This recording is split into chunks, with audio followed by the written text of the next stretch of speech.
اعوذ باللہ من الشیطان الرجیم، بسم اللہ الرحمن الرحیم۔ اللہ تبارک و تعالیٰ کے نام سے شروع جو بڑا مہربان اور نہایت رحم کرنے والا ہے۔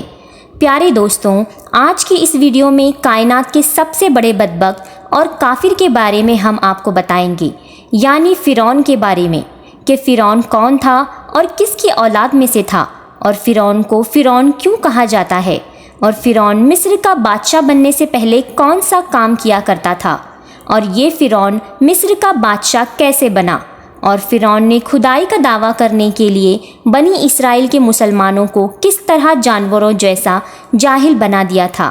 اور پھر کس طرح فرعون نے خدائی کا جھوٹا دعویٰ کیا اور کس طرح یہ مصر کا جھوٹا خدا بنا۔ دوستوں، ان تمام تر سوالات کے جوابات قرآن و احادیث کی روشنی میں ہم آپ کو آج بتائیں گے، لہٰذا آپ سے گزارش ہے کہ ہماری اس ویڈیو کو اینڈ تک ضرور دیکھیے گا۔ پیارے دوستوں، وہ فرعون جس کا ذکر قرآن پاک میں ملتا ہے، جو حضرت موسیٰ علیہ السلام کے دور میں پایا جانے والا فرعون تھا، اس کا نام ولید بن مسیب یا مسد بن ریان تھا۔ بعض مورخین نے اس بدبخت کا نام قابوس بھی تحریر کیا ہے۔ پیارے دوستوں، فرعون بدبخت کا تعلق قبیلہ قبطیہ سے تھا اور اس کی عمر 400 سال ہوئی۔ پیارے دوستوں، اس 400 سال کی عمر میں نہ تو یہ کبھی بیمار ہوا اور نہ ہی کبھی اس کے سر میں درد ہوا اور نہ ہی کوئی دشمن اس پر غالب آیا۔ پیارے دوستوں، اس کا چہرہ تانبے کی طرح چمکتا تھا، اسی وجہ سے یہود و نصار اس کو قابوس کہا کرتے تھے۔ فرعون بادشاہ بننے سے پہلے محنت مزدوری اور تجارت کیا کرتا تھا۔ ایک دن یہ محنت مزدوری سے تنگ آ کر بازار کی طرف نکلا اور وہاں پر اس کی ملاقات حامان سے ہوئی۔ دیکھتے ہی دیکھتے ان دونوں بدبختوں کی ملاقات دوستی میں تبدیل ہوتی گئی۔ چنانچہ اس وقت یہ دونوں ملعون کام کی تلاش کے لیے شہر کی طرف روانہ ہو گئے، اور ان دنوں میں شہر کے اندر خربوزے کی خرید و فروخت کا کام زیادہ تھا۔ اس طرح یہ دونوں بدبخت ایک خربوزے والے کے پاس گئے اور اسے کام مانگا۔ چنانچہ اس وقت خربوزے والے نے ان دونوں سے کہا کہ میرے خربوزے لے جاؤ اور بازار جا کر بیچ آؤ۔ جب یہ مال تم دونوں فروخت کر لو گے تو میں تم دونوں کو کھانے کے لیے دوں گا۔ اس وقت خربوزے والے کی یہ بات سن کر فرعون نے حامان سے کہا کہ تم یہیں ٹھہرو اور میں یہ خربوزے لے جاتا ہوں اور بازار میں جا کر فروخت کر آتا ہوں۔ چنانچہ ایسا ہی کیا گیا۔ فرعون وہ خربوزے لے کر شہر کی طرف چلا گیا اور وہاں جا کر فرعون نے دکاندار سے خربوزے خریدنے کے لیے کہا۔ اس وقت دکاندار نے فرعون سے کہا کہ ہم تو سودا ادھار خریدتے ہیں اور بیچنے کے بعد اس کی رقم ادا کرتے ہیں، یہاں کا یہی دستور ہے۔ چنانچہ دکاندار کی یہ بات سن کر فرعون تھوڑی دیر کے لیے خاموش ہو گیا اور پھر اسی وعدے پر وہ سامان فروخت کر کے واپس چلا آیا، اور واپس آ کر خربوزے کے مالک سے کہا کہ مجھے یہ کام اچھا نہیں لگتا۔ اتنا بول کر فرعون وہاں سے چلا گیا۔ اب فرعون کو کسی اچھے کام کی تلاش تھی جس سے فرعون زیادہ سے زیادہ مال و دولت اور روپیہ پیسہ کما سکے۔ اس کے بعد فرعون بادشاہ مصر کے دربار میں چلا گیا۔ اس کی خدمت میں جا کر درخواست پیش کر دی کہ میں بہت دور سے آیا ہوں اور میں بہت غریب ہوں اور مجھے کسی کام کی تلاش ہے، اور میں کھانے پینے سے بھی عاجز ہوں۔ برائے مہربانی اپنی سلطنت مصر کے کسی شہر میں بطور فطری مجھے کوئی کام دے دیا جائے اور اس غلام کو اس جگہ پر مامور فرما کر سرفراز کیا جائے۔ چنانچہ اسی وقت فرعون کی یہ بات سن کر مصر کے بادشاہ نے فرعون سے کہا کہ تو کون سا کام چاہتا ہے؟ چنانچہ بادشاہ کی یہ بات سن کر فرعون بولا کہ مجھے مصر کے قبرستان کے دروگی دے دی جائے، اور اس کے بدلے میں کچھ رقم فدیے کے طور پر میں شاہی خزانے میں جمع کروایا کروں گا اور باقی رقم اپنے پاس رکھا کروں گا، اور میری اجازت کے بغیر مصر کے اس قبرستان میں کوئی بھی مردہ دفن نہ ہو۔ یہ بات سن کر اس وقت کے بادشاہ مصر نے فرعون کو مصر کے قبرستان کی دروگی دے دی۔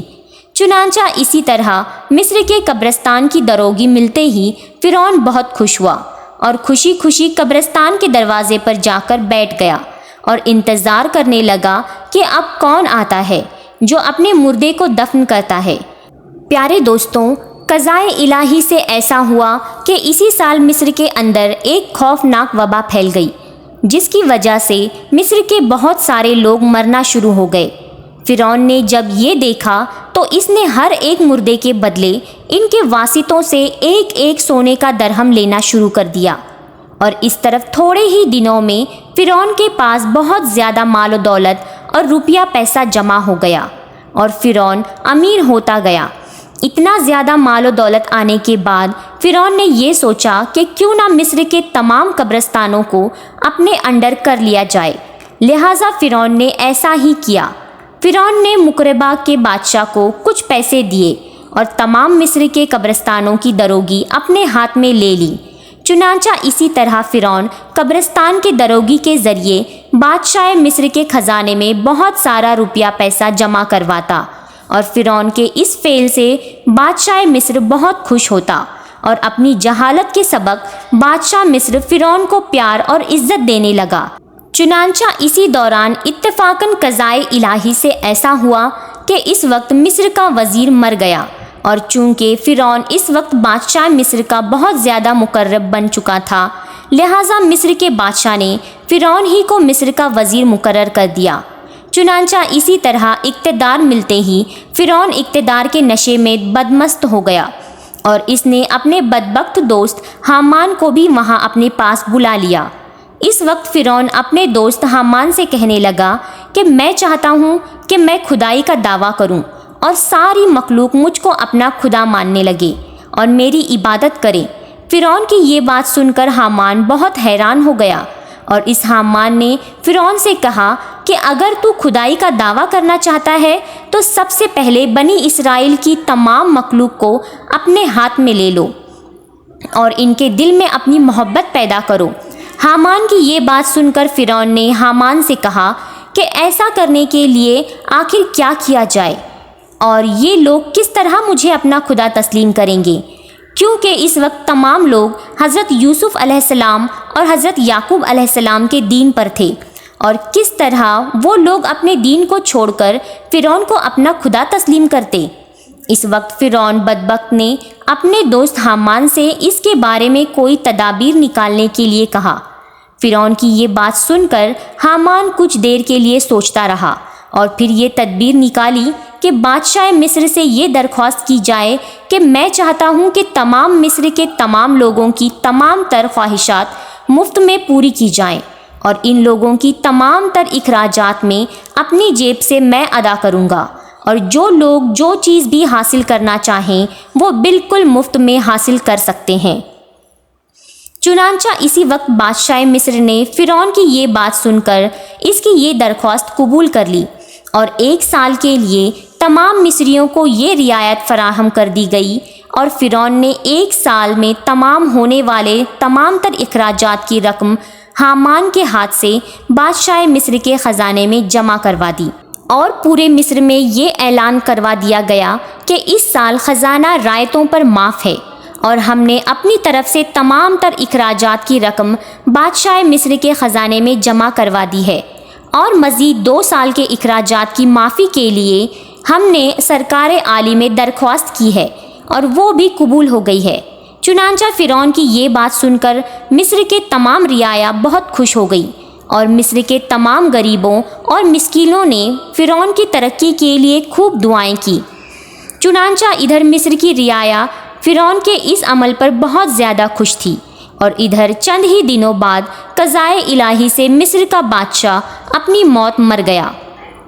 چنانچہ اسی وقت اس مرنے والے بادشاہ کا کوئی بھی والی وارث نہ تھا جو اس کے تخت پر بیٹھتا اور اس کی بادشاہت کو سنبھالتا۔ اس طرف بادشاہ مصر کی تجہیز و تکوین کے بعد 3 دن تک عیادت ہوتی رہی، اور چوتھے روز تمام مصر کے لوگ، قاضی، مفتی، عالم، فاضل، عمرہ، غربا، چھوٹے بڑے، سب بادشاہ کے مصر کے دربار میں حاضر ہوئے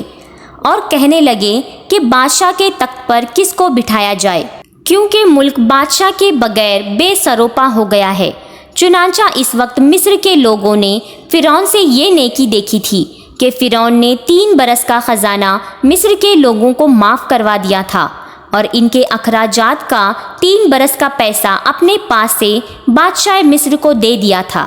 یہ مصر کے تمام تر لوگ فرعون کے اس عمل سے بہت زیادہ خوش تھے، اور فرعون کی یہ خیر خواہی دیکھ کر مصر کے تمام لوگوں نے فرعون بدبخت کو مصر کے بادشاہ کے تخت پر بٹھا دیا، اور اس طرف فرعون بدبخت مصر کا بادشاہ بن گیا۔ اس وقت لوگوں نے یہ خیال کیا